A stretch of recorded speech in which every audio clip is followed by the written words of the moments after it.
Story 1. The Firefighter's Tale. I once took part in a training rescue mission when a fellow firefighter recounted a chilling incident. He told me about the time someone in a park had called him, urgently insisting he come help rescue a child from a massive tree. No details were given, only that the rescuers themselves lacked the proper equipment. The tree was so enormous that even the forest rangers weren't comfortable climbing it. They had trekked about 3 kilometers deep into the woods and stopped at one of the largest trees in the area. There, they pointed upward while a man nervously laughed and asked the team captain how a child could possibly have gotten so high. The captain simply shook his head and replied, "I don't know." Despite my misgivings and wondering if the others were playing a cruel trick on me, I began the ascent. They claimed it was impossible for a child to have climbed that tree. After all, the trunk was massive at the base, but became significantly thinner midway up. More than once I almost turned back, fearing the branches wouldn't support my weight. Yet I pressed on. Near the top, I caught a glimpse of something blue amid the leaves, the boy's sweater. I shouted for him to come to me, assuring him he need not be afraid, but he didn't answer. When I finally reached him, I discovered why. Lying on a thick branch that had forked into 2 limbs holding him in place was a lifeless body of a small child. I couldn't imagine who or what had placed him there. The sight was utterly gruesome. His intestines had burst from his mouth, trailing down along the branches in a grotesque display that resembled a tattered, quivering Christmas tree. His eyes were nowhere to be seen, as if pushed out his skull, and one of his hands had burst like an overinflated water balloon. His tongue was swollen, hanging out with maggots crawling over it. I must have been in shock because, without really thinking, I pushed him away with a branch, sending him plummeting from the tree to the ground. I don't know why I did it. The thought of having to carry him, his intestines wrapped around me so they wouldn't get caught, was simply too horrifying. Perhaps that's why I shoved him so forcefully that he fell. As he tumbled, it almost looked as if the branches he clung to reached out like hooks, bending upward and then straightening as if trying to snatch him back. When he hit the ground with a dull thud, the leaves rustled over the entire tree in a sound reminiscent of a deep, resigned sigh. Strangely, the team below didn't cry out or seem surprised at all. They acted as if nothing unusual had happened.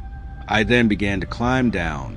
Halfway along, I noticed a low, steady rumble, a sound I hadn't heard before in the otherwise quiet tree. I pressed my ear against the trunk, and the murmur grew louder, as if coming from deep within the tree itself.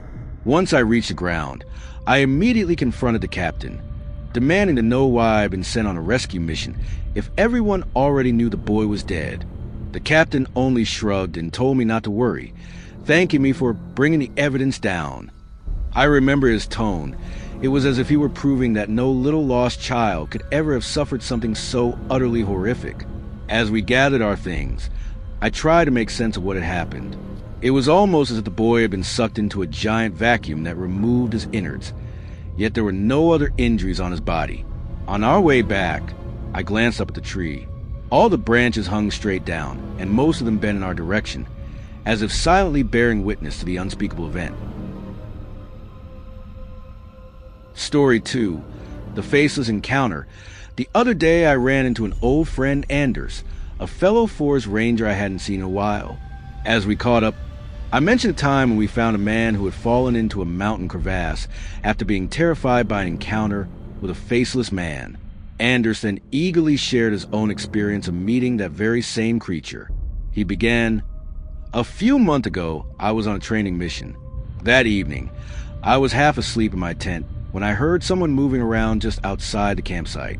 I figured it was one of the new apprentices who'd gotten up to pee and lost his way back, so I got up to check.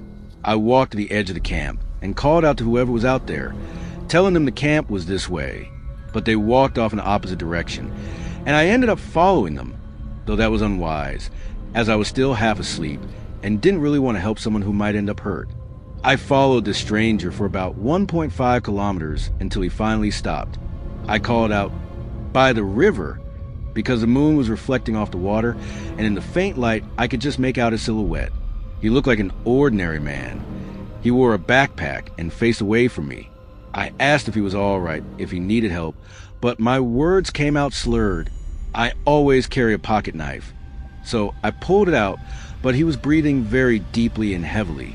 I assumed he might be sleepwalking. I moved closer and asked again if he was okay. Then I lifted my flashlight a bit, and that's when I felt that something was terribly wrong. I stopped as he continued to breathe heavily in a strangely rhythmic, almost mechanical way. His chest moved up and down at an exaggerated, steady pace. I asked him to tell me who he was, and he replied with a muffled, hoarse sound. When I finally shone my flashlight on his face, I realized with horror that the man had no face. There were no eyes, nose, mouth, or eyebrows, just a smooth, blank expanse of skin where a face should be. I stood there, trying to comprehend what I was seeing, when suddenly, without a single movement on his part, he shifted. One moment he was by the riverbank, and the next he was 5 meters away. I hadn't even blinked. He moved so quickly that my mind barely registered the fact that I should get away. I stumbled backward and fell. That's when I noticed a thin crack running across his neck, stretching all the way up to his ears. He tilted his head back, and the crack widened into a grotesque, unnatural smile. A large, bottomless, dark void spread along his throat. I can't even begin to describe it. In that moment, I no longer believed I was dealing with a human at all, but with some creature imitating one. I bolted, running faster than I ever had in my life. Though I couldn't hear anyone chasing me, I could feel his presence behind me, even if I couldn't see him. When I dared glance back, I saw that I had reached the camp. I stopped beside the still burning fire and peered back into the forest. At first I saw nothing, but then I caught sight of a gaunt, empty face among the trees. It didn't move closer. It simply stood there, watching me. After what felt like an eternity, the figure slowly receded back into the woods. I stared after for a long while, convinced it had been following me. A few hours later, with no further sounds, I returned to my tent and went to bed. The whole experience felt so surreal that I began to wonder if I had imagined it all.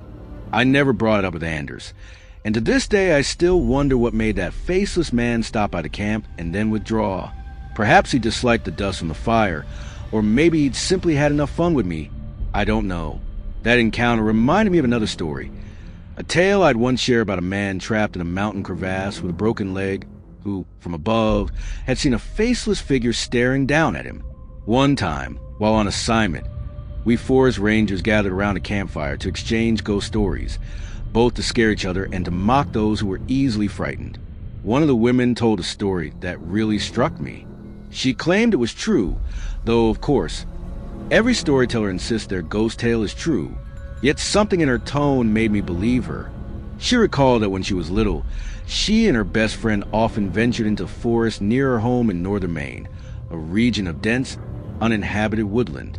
According to her, that forest was nothing like the park we knew.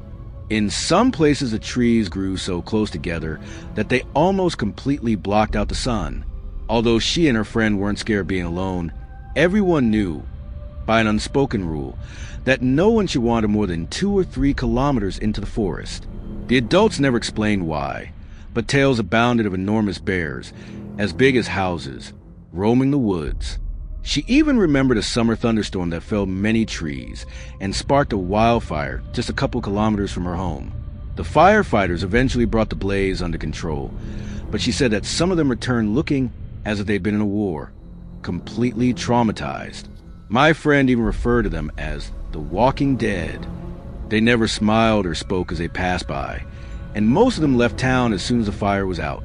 I later asked my parents about these stories, but they claimed not to have any idea what I was talking about. Once everyone was assured that the forest was safe again, my friend and I decided to visit the site of the fire.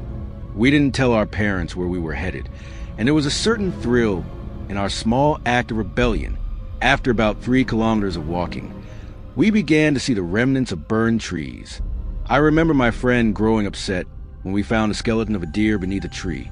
I practically had to drag her along. She wanted to bury it, but I forbade her from touching the remains. Something about it felt deeply wrong. As we pressed on, the forest grew increasingly charred and barren, as if we'd stepped onto another planet. With nothing green left, only browns and blacks. We stood there, staring at the devastation, when suddenly we heard someone shouting in the distance. I panicked, thinking it might be my father coming to punish me with house arrest.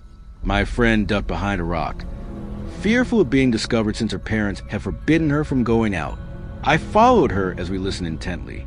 The shouts grew louder, then someone started running toward us. At first I assumed it was just a lost hiker, a common occurrence, but soon I realized this was different. The man who emerged looked as if he'd been pulled straight from a first aid kit. His face contorted in pain and he screamed. I told my friend to keep quiet and rushed to meet him. He stopped right in front of me. I saw his face, blood staining the knees of his trousers, and in a trembling voice, I told him to be quiet before he bolted off again. It was as if he'd been suddenly cut off. He bled heavily. I was so terrified I couldn't move, and then he grabbed my shoulders with a force that sent a shock through me.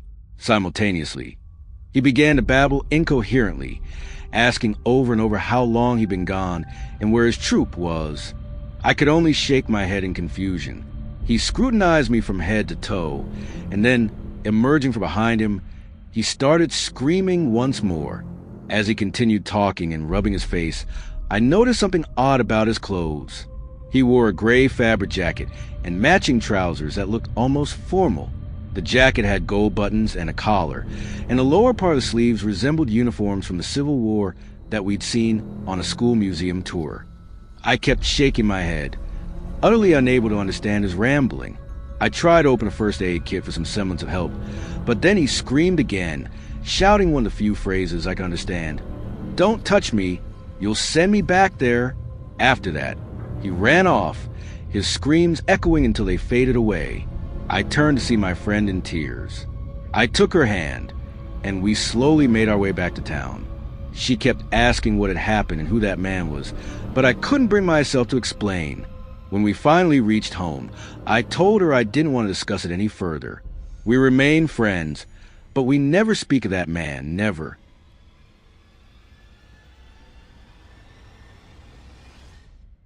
That's it for tonight's tale.